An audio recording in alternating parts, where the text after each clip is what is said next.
I'm not an inspirational speaker. I've never lost a limb on a mountainside, metaphorically or otherwise, and I'm certainly not here to give career advice because, well, I've never really had what most would consider a job. However, I have had large groups of people listening to what I say for quite a few years now, and it's given me an inflated sense of self-importance. So I will now, at the ripe old age of 37.9, bestow upon you 9 life lessons.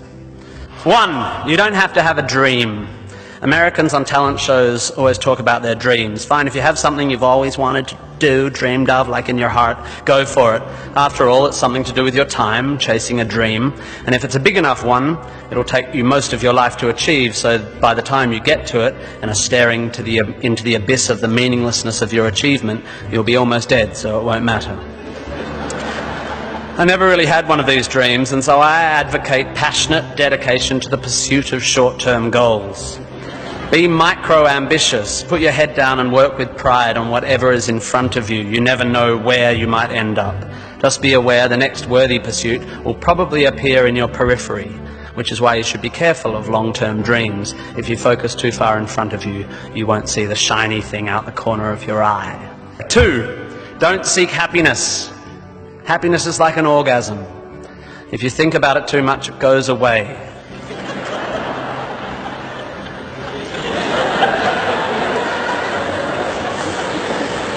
Keep busy and aim to make someone else happy, and you might find you get some as a side effect. We didn't evolve to be constantly content. Contented Homo erectus got eaten before passing on their genes.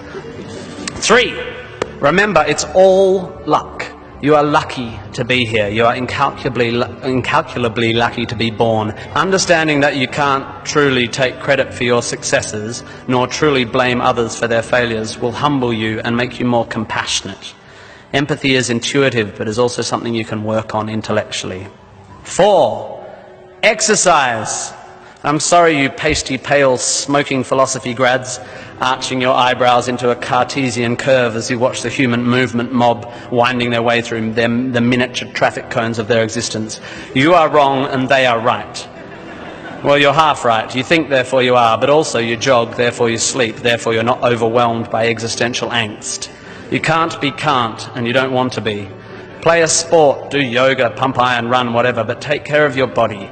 You're going to need it. Most of you mob are going to live to nearly 100, and even the poorest of you will achieve a level of wealth that most humans throughout history could not have dreamed of.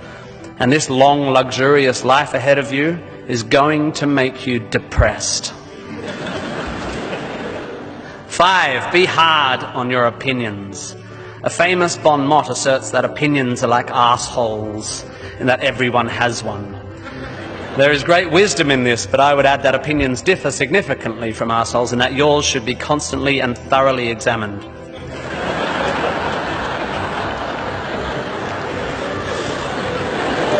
We must think critically and not just about the ideas of others. Be hard on your beliefs. Take them out onto the veranda and hit them with a cricket bat. Be intellectually rigorous. Identify your biases, your prejudices, your privileges. Most of society's arguments are kept alive by a failure to acknowledge nuance. We tend to generate false dichotomies and then try to argue one point using 2 entirely different sets of assumptions, like 2 tennis players trying to win a match by hitting beautifully executed shots from either end of separate tennis courts. 6, be a teacher. Please, please, please be a teacher. Teachers are the most admirable and important people in the world. You don't have to do it forever, but if you're in doubt about what to do, be an amazing teacher. Even if you're not a teacher, be a teacher. Share your ideas. Don't take for granted your education. Rejoice in what you learn and spray it. 7, define yourself by what you love. I found myself doing this thing a bit recently where if someone asks me what sort of music I like, I say, well, I don't listen to the radio because pop song lyrics annoy me. Or if someone asks me what food I like, I say, I think truffle oil is overused and slightly obnoxious. And I see it all the time online, people whose idea of being part of a subculture is to hate Coldplay or football or feminists or the Liberal Party. We have a tendency to define ourselves in opposition to stuff. As a comedian, I make my living out of it. But try to also express your passion for things you love. Be demonstrative and generous in your praise of those you admire. Send thank you cards and give standing ovations. Be pro stuff, not just anti stuff. 8, respect people with less power than you. I have in the past made important decisions about people I work with, agents and producers, big decisions, based largely on how they treat the wait staff in the restaurants we're having the meeting in. I don't care if you're the most powerful cat in the room, I will judge you on how you treat the least powerful. So there.